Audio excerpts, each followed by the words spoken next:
ಬರೋಬ್ಬರಿ 7 ತಿಂಗಳು ಸುಖದ ಸುಪ್ಪತ್ತಿಗೆಯಲ್ಲಿದ್ದ ಪವಿತ್ರ ಗೌಡ ಜೈಲು ಪಾಲಾಗಿ ಇನ್ಫ್ಯಾಕ್ಟ್ ಶುಕ್ರವಾರ ಬೇಲ್ ಗ್ರಾಂಟ್ ಆದ ನಂತರದಲ್ಲಿ ಅವ್ರ ತಾಯಿ ರಿಪಬ್ಲಿಕ್ ಕನ್ನಡದ ಜೊತೆ ಮಾತನಾಡಿದ್ರು. ಬಹಳ ಕಷ್ಟ ಆಯಿತು. ಕೊಲೆಯಾದ ರೇಣುಕಾಸ್ವಾಮಿ ಕುಟುಂಬಸ್ಥರು ಕೂಡ ದುಃಖದಲ್ಲಿದ್ದಾರೆ, ನಾವು ಕೂಡ ದುಃಖದಲ್ಲಿದ್ದೇವೆ. ಮನೆ ಮಗಳು, ಅವ್ರಿಗೊಬ್ರು ಮಗಳಿದ್ದಾರೆ.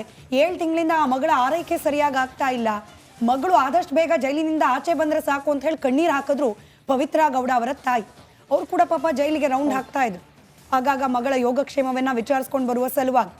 ಅಂತೂ ಇಂತೂ ಕಾನೂನಾತ್ಮಕ ಹೋರಾಟದಲ್ಲಿ ಸ್ವಲ್ಪ ಮಟ್ಟದ ಜಯ ಸಿಕ್ಕಿದೆ. ಇದು ಕಂಪ್ಲೀಟ್ ಆಗಿ ಖುಲಾಸೆ ಆಗ್ತಾ ಇಲ್ಲ, ಬೇಲ್ ಮೇಲೆ ಆಚೆ ಬರ್ತಾ ಇರೋದು. ಇವತ್ತು ಜೈಲಿನಿಂದ ಪವಿತ್ರ ಗೌಡ ಹೊರ ಬರುವ ಸಾಧ್ಯತೆಗಳು ದಟ್ಟವಾಗಿದೆ. ಈ ಕುರಿತಾದ ಒಂದು ವರದಿ ನಿಮ್ಮ ಮುಂದೆ. ಎಂದು ಕೊಲೆ ಆರೋಪಿ ಪವಿತ್ರ ಗೌಡ ರಿಲೀಸ್.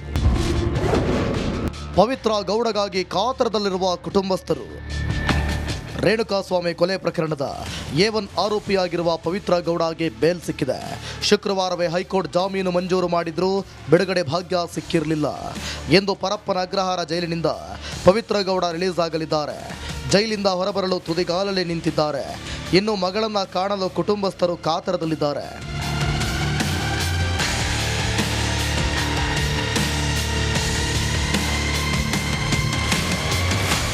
ಪವಿತ್ರ ಗೌಡ ಕಳೆದ 6 ತಿಂಗಳಿನಿಂದಲೂ ಜೈಲಿನಲ್ಲಿಯೇ ಇದ್ದಾರೆ. ಬೇಲ್ ಪಡೆಯಲು ಏನೇ ಕಸರತ್ತು ನಡೆಸಿದ್ರೂ ಯಾವುದೇ ಪ್ರಯೋಜನವಾಗಿರಲಿಲ್ಲ. ಆದರೆ ಹೈಕೋರ್ಟ್ನಲ್ಲಿ ಟಾಮಿ ಸೆಬಾಸ್ಟಿಯನ್ ಪ್ರಬಲ ವಾದ ಮಂಡಿಸಿದ ಬಳಿಕ ಕೊನೆಗೂ ಪವಿತ್ರಗೆ ಜಾಮೀನು ಸಿಕ್ಕಿದೆ. ರೇಣುಕಾಸ್ವಾಮಿ ಅಪಹರಣ ಮತ್ತು ಕೊಲೆಯಲ್ಲಿ ಪವಿತ್ರ ಗೌಡ ಪಾತ್ರವಿಲ್ಲ. ಕೊಲೆಗೂ ಪಿತೂರಿ ನಡೆದಿಲ್ಲ. ಪಟ್ಟಣಗೆರೆ ಶೆಡ್ಗೆ ಕರೆತಂದಾಗ ದರ್ಶನ್ ಜೊತೆ ತೆರಳಿದ್ದ ಆಕೆ ರೇಣುಕಾಸ್ವಾಮಿಗೆ ಚಪ್ಪಲಿಯಲ್ಲಿ ಹೊಡೆದು ಅಲ್ಲಿಂದ ತೆರಳಿದ್ದಾರೆ. ನಂತರ ಏನಾಗಿದೆ ಎಂಬುದು ಅವರಿಗೆ ಗೊತ್ತಿಲ್ಲ. ಪವಿತ್ರ ಗೌಡ ಸಿಂಗಲ್ ಪೇರೆಂಟ್ ಅನ್ನುವ ವಿಷಯವನ್ನ ಕೋರ್ಟ್ ಮುಂದಿಟ್ಟಿದ್ರು. ಅಲ್ಲದೆ ಆಕೆ ಮಹಿಳೆಯಾಗಿದ್ದು ಜಾಮೀನು ನೀಡಬೇಕು ಎಂದು ಹಿರಿಯ ವಕೀಲ ಟಾಮಿ ಸೆಬಾಸ್ಟಿಯನ್ ಹೈಕೋರ್ಟ್ನಲ್ಲಿ ವಾದ ಮಾಡಿದ್ರು. ಪರಪ್ಪನ ಅಗ್ರಹಾರ ಸೇರಿ 6 ತಿಂಗಳ ಬಳಿಕ ಪವಿತ್ರ ಗೌಡ ಹೊರಬರ್ತಿದ್ದು ಕುಟುಂಬಸ್ಥರು ಫುಲ್ ಖುಷಿಯಾಗಿದ್ದಾರೆ. Bureau report, republic Kannada. ಮತ್ತಷ್ಟು ಡೀಟೇಲ್ಸ್ನೊಂದಿಗೆ ನನ್ನ ಕಲೀಗ್ ನಿಕೇಶ್ ಕೊಠಾರಿ ನೇರ ಸಂಪರ್ಕದಲ್ಲಿದ್ದಾರೆ. ಪರಪ್ಪನ ಅಗ್ರಹಾರ ಕಾರಾಗೃಹದ ಮುಂಭಾಗದಿಂದ, ಒಳಗಿನಿಂದ ಅಲ್ಲ ಹೊರಗಿನಿಂದ. ಹೌದು, ಒಳಗಡೆ ಬಿಡ. ನೀವು ಪವಿತ್ರ ಗೌಡ ಆಚೆ ಬಂದ ಮೇಲೆ ಬರೋದು ವಾಪಸ್ಸು ನಿಕೇಶ್ ಆಫೀಸ್ಗೆ. ಎಷ್ಟೊತ್ತಿಗೆ ರಿಲೀಸ್ ಆಗಬಹುದು? ಕಾನೂನಾತ್ಮಕ ಪ್ರಕ್ರಿಯೆಗಳೇನೆಲ್ಲ ಆಗೋದು ಬಾಕಿ ಇದೆ ಅಂತ ಹೇಳಿ ರಿಲೀಸ್ ಆಗ್ಲಿಕ್ಕೆ ಮುಂಚೆ?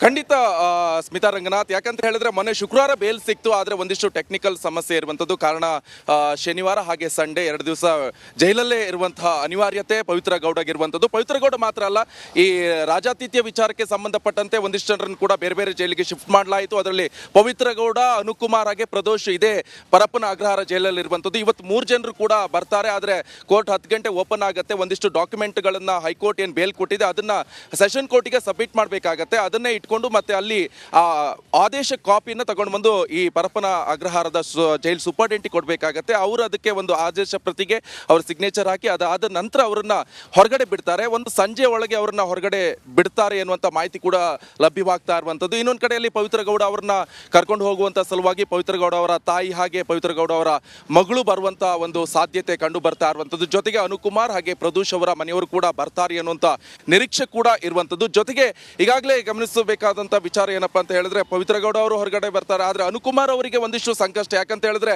ಒಂದ್ ಕಡೆ ಬೇಲ್ ಸಿಕ್ಕಂತ ಖುಷಿ, ಆದ್ರೆ ಇನ್ನೊಂದ್ ಕಡೆಯಲ್ಲಿ ಯಾವಾಗ ತನ್ನ ಮಗ ಅರೆಸ್ಟ್ ಆದ್ನೋ ಆ ಸಂದರ್ಭದಲ್ಲಿ ಎಲ್ಲೋ ಒಂದ್ ಕಡೆ ಅವರ ತಾಯಿ ತಂದೆ ಆಘಾತದಿಂದ ಮೃತಪಟ್ಟಿರುವಂತ ಘಟನೆ ಕೂಡ ನಡೆದಿರುವಂತದ್ದು. ಆ ದುಃಖ ಒಂದ್ ಕಡೆ ಆದ್ರೆ ಇನ್ನೊಂದ್ ಕಡೆಯಲ್ಲಿ ಹೊರಬರ್ತಾ ಇದ್ದೀನಿ ಅನ್ನುವಂತ ಖುಷಿ ಒಂದ್ ಕಡೆ. ಆದ್ರೆ ಇಲ್ಲಿ ಪವಿತ್ರ ಗೌಡ ಅವ್ರ ವಿಚಾರಕ್ಕೆ ನಾನು ಹೇಳ್ಬೇಕಂತ ಹೇಳಿದ್ರೆ ಈ 6-7 ತಿಂಗಳಿಂದ ಜೈಲಲ್ಲಿ ವಾಸವನ್ನ ಮಾಡ್ತಾ ಇದ್ದಾರೆ.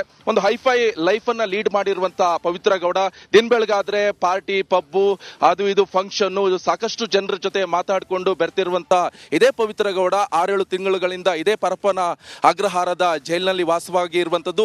ಒಂದು ವ್ಯಕ್ತಿ ಅಂತ ಹೇಳಿದ್ರೆ, ಒಂದು ಮನುಷ್ಯ ಅಂತ ಹೇಳಿದ್ರೆ ಆತ ಸಂವಹನ ಜೀವಿ, ಎಲ್ಲರ ಜೊತೆ ಮಾತಾಡ್ಕೊಂಡು ಎಂಜಾಯ್ಮೆಂಟ್ ಮಾಡ್ಕೊಂಡಿರುವಂತದ್ದು. ಆದ್ರೆ ಪವಿತ್ರ ಗೌಡ ಅದಕ್ಕಿಂತ ಒಂದು ಹೈಫೈ ಲೈಫ್ ಅನ್ನ ಲೀಡ್ ಮಾಡಿರುವಂತ ಇದೇ ಪವಿತ್ರ ಗೌಡ ಇದೇ ಪರಪ್ಪನ ಅಗ್ರಹಾರದಲ್ಲಿ 6 ತಿಂಗಳಿಂದ ಒಂದೇ ಕೋಣೆಯಲ್ಲಿ ಅದೇ ಮುಖ, ಅದೇ ಗೋಡೆ, ಅದರಲ್ಲೇ ಇರುವಂತ ವ್ಯಕ್ತಿ ಎಲ್ಲೊಂದ್ ಕಡೆ ಹೊರಗಡೆ ಬಂದಂತ ಸಂದರ್ಭದಲ್ಲಿ ಸಾಕಷ್ಟು ಖುಷಿ ಖುಷಿ ಪಡುವಂಥ ನಿರೀಕ್ಷೆ ಇದೆ.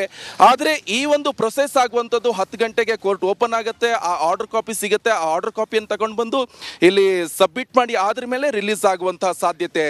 ಸ್ಮಿತಾ ರಂಗನಾಥ್. ರೈಟ್, ಧನ್ಯವಾದ ನಿಕೇಶ್ ಮಾಹಿತಿಗಾಗಿ. ಗೀತೆಗೆ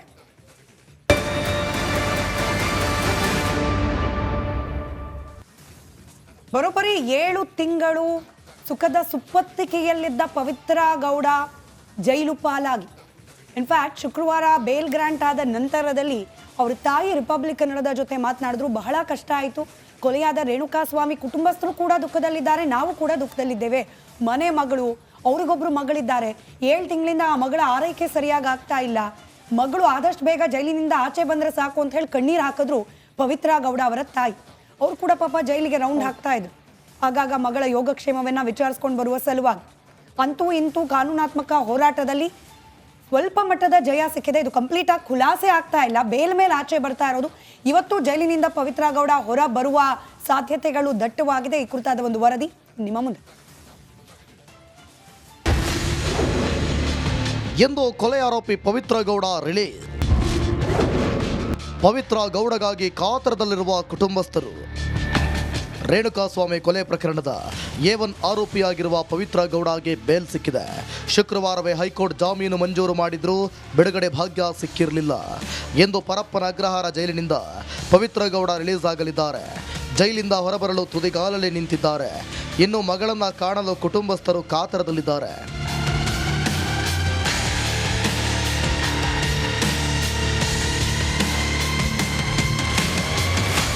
ಪವಿತ್ರ ಗೌಡ ಕಳೆದ 6 ತಿಂಗಳಿನಿಂದಲೂ ಜೈಲಿನಲ್ಲಿಯೇ ಇದ್ದಾರೆ.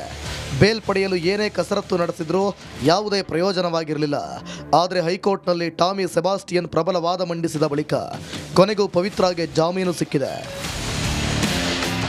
ರೇಣುಕಾಸ್ವಾಮಿ ಅಪಹರಣ ಮತ್ತು ಕೊಲೆಯಲ್ಲಿ ಪವಿತ್ರ ಗೌಡ ಪಾತ್ರವಿಲ್ಲ. ಕೊಲೆಗೂ ಪಿತೂರಿ ನಡೆದಿಲ್ಲ. ಪಟ್ಟಣಗೆರೆ ಶೆಡ್ಗೆ ಕರೆತಂದಾಗ ದರ್ಶನ್ ಜೊತೆ ತೆರಳಿದ್ದ ಆಕೆ ರೇಣುಕಾಸ್ವಾಮಿಗೆ ಚಪ್ಪಲಿಯಲ್ಲಿ ಹೊಡೆದು ಅಲ್ಲಿಂದ ತೆರಳಿದ್ದಾರೆ. ನಂತರ ಏನಾಗಿದೆ ಎಂಬುದು ಅವರಿಗೆ ಗೊತ್ತಿಲ್ಲ. ಪವಿತ್ರ ಗೌಡ ಸಿಂಗಲ್ ಪೇರೆಂಟ್ ಅನ್ನುವ ವಿಷಯವನ್ನ ಕೋರ್ಟ್ ಮುಂದಿಟ್ಟಿದ್ರು. ಅಲ್ಲದೆ ಆಕೆ ಮಹಿಳೆಯಾಗಿದ್ದು ಜಾಮೀನು ನೀಡಬೇಕು ಎಂದು ಹಿರಿಯ ವಕೀಲ ಟಾಮಿ ಸೆಬಾಸ್ಟಿಯನ್ ಹೈಕೋರ್ಟ್ನಲ್ಲಿ ವಾದ ಮಾಡಿದ್ರು. ಪರಪ್ಪನ ಅಗ್ರಹಾರ ಸೇರಿ 6 ತಿಂಗಳ ಬಳಿಕ ಪವಿತ್ರ ಗೌಡ ಹೊರಬರ್ತಿದ್ದು ಕುಟುಂಬಸ್ಥರು ಫುಲ್ ಖುಷಿಯಾಗಿದ್ದಾರೆ. Bureau report, republic Kannada. ಮತ್ತಷ್ಟು ಡೀಟೇಲ್ಸ್ನೊಂದಿಗೆ ನನ್ನ ಕಲೀಗ್ ನಿಕೇಶ್ ಕೊಠಾರಿ ನೇರ ಸಂಪರ್ಕದಲ್ಲಿದ್ದಾರೆ. ಪರಪ್ಪನ ಅಗ್ರಹಾರ ಕಾರಾಗೃಹದ ಮುಂಭಾಗದಿಂದ, ಒಳಗಿನಿಂದ ಅಲ್ಲ ಹೊರಗಿನಿಂದ. ಹೌದು, ಒಳಗಡೆ ಬಿಡ. ನೀವು ಪವಿತ್ರ ಗೌಡ ಆಚೆ ಬಂದ ಮೇಲೆ ಬರೋದು ವಾಪಸ್ಸು ನಿಕೇಶ್ ಆಫೀಸ್ಗೆ. ಎಷ್ಟೊತ್ತಿಗೆ ರಿಲೀಸ್ ಆಗಬಹುದು? ಕಾನೂನಾತ್ಮಕ ಪ್ರಕ್ರಿಯೆಗಳೇನೆಲ್ಲ ಆಗೋದು ಬಾಕಿ ಇದೆ ಅಂತ ಹೇಳಿ ರಿಲೀಸ್ ಆಗ್ಲಿಕ್ಕೆ ಮುಂಚೆ?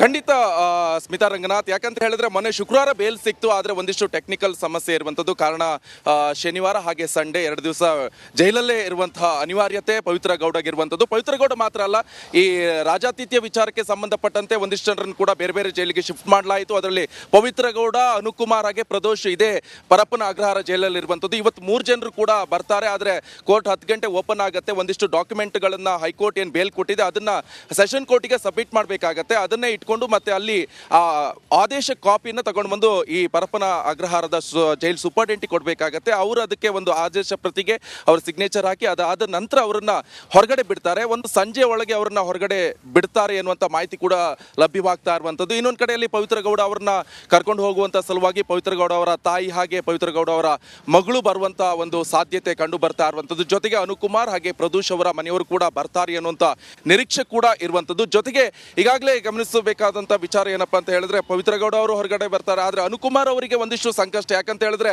ಒಂದ್ ಕಡೆ ಬೇಲ್ ಸಿಕ್ಕಂತ ಖುಷಿ, ಆದ್ರೆ ಇನ್ನೊಂದ್ ಕಡೆಯಲ್ಲಿ ಯಾವಾಗ ತನ್ನ ಮಗ ಅರೆಸ್ಟ್ ಆದ್ನೋ ಆ ಸಂದರ್ಭದಲ್ಲಿ ಎಲ್ಲೋ ಒಂದ್ ಕಡೆ ಅವರ ತಾಯಿ ತಂದೆ ಆಘಾತದಿಂದ ಮೃತಪಟ್ಟಿರುವಂತ ಘಟನೆ ಕೂಡ ನಡೆದಿರುವಂತದ್ದು. ಆ ದುಃಖ ಒಂದ್ ಕಡೆ, ಆದ್ರೆ ಇನ್ನೊಂದ್ ಕಡೆಯಲ್ಲಿ ಹೊರಬರ್ತಾ ಇದ್ದೀನಿ ಅನ್ನುವಂತ ಖುಷಿ ಒಂದ್ ಕಡೆ. ಆದ್ರೆ ಇಲ್ಲಿ ಪವಿತ್ರ ಗೌಡ ಅವ್ರ ವಿಚಾರಕ್ಕೆ ನಾನು ಹೇಳ್ಬೇಕಂತ ಹೇಳಿದ್ರೆ ಈ 6-7 ತಿಂಗಳಿಂದ ಜೈಲಲ್ಲಿ ವಾಸವನ್ನ ಮಾಡ್ತಾ ಇದ್ದಾರೆ. ಒಂದು ಹೈಫೈ ಲೈಫ್ ಅನ್ನ ಲೀಡ್ ಮಾಡಿರುವಂತ ಪವಿತ್ರ ಗೌಡ ದಿನ ಬೆಳಗಾದ್ರೆ ಪಾರ್ಟಿ, ಪಬ್ಬು ಅದು ಇದು ಫಂಕ್ಷನ್ ಸಾಕಷ್ಟು ಜನರ ಜೊತೆ ಮಾತಾಡಿಕೊಂಡು ಬೆರ್ತಿರುವಂತ ಇದೇ ಪವಿತ್ರ ಗೌಡ 6-7 ತಿಂಗಳುಗಳಿಂದ ಇದೇ ಪರಪ್ಪನ ಅಗ್ರಹಾರದ ಜೈಲಿನಲ್ಲಿ ವಾಸವಾಗಿ ಇರುವಂತದ್ದು. ಒಂದು ವ್ಯಕ್ತಿ ಅಂತ ಹೇಳಿದ್ರೆ, ಒಂದು ಮನುಷ್ಯ ಅಂತ ಹೇಳಿದ್ರೆ ಆತ ಸಂವಹನ ಜೀವಿ, ಎಲ್ಲರ ಜೊತೆ ಮಾತಾಡ್ಕೊಂಡು ಎಂಜಾಯ್ಮೆಂಟ್ ಮಾಡ್ಕೊಂಡಿರುವಂತದ್ದು. ಆದ್ರೆ ಪವಿತ್ರ ಗೌಡ ಅದಕ್ಕಿಂತ ಒಂದು ಹೈಫೈ ಲೈಫ್ ಅನ್ನ ಲೀಡ್ ಮಾಡಿರುವಂತ ಇದೇ ಪವಿತ್ರ ಗೌಡ ಇದೇ ಪರಪ್ಪನ ಅಗ್ರಹಾರದಲ್ಲಿ 6 ತಿಂಗಳಿಂದ ಒಂದೇ ಕೋಣೆಯಲ್ಲಿ ಅದೇ ಮುಖ ಅದೇ ಗೋಡೆ ಅದರಲ್ಲೇ ಇರುವಂತ ವ್ಯಕ್ತಿ ಎಲ್ಲೋ ಒಂದ್ ಕಡೆ ಹೊರಗಡೆ ಬಂದಂತ ಸಂದರ್ಭದಲ್ಲಿ ಸಾಕಷ್ಟು ಖುಷಿ ಪಡುವಂತ ನಿರೀಕ್ಷೆ ಇದೆ. ಆದ್ರೆ ಈ ಒಂದು ಪ್ರೊಸೆಸ್ ಆಗುವಂತದ್ದು 10 ಗಂಟೆಗೆ ಕೋರ್ಟ್ ಓಪನ್ ಆಗುತ್ತೆ, ಆ ಆರ್ಡರ್ ಕಾಪಿ ಸಿಗುತ್ತೆ, ಆ ಆರ್ಡರ್ ಕಾಪಿಯನ್ನು ತಗೊಂಡು ಬಂದು ಇಲ್ಲಿ ಸಬ್ಮಿಟ್ ಮಾಡಿ ಆದ್ರ ಮೇಲೆ ರಿಲೀಸ್ ಆಗುವಂತಹ ಸಾಧ್ಯತೆ. ಸ್ಮಿತಾ ರಂಗನಾಥ್. ರೈಟ್, ಧನ್ಯವಾದ ನಿಕೇಶ್ ಮಾಹಿತಿಗಾಗಿ.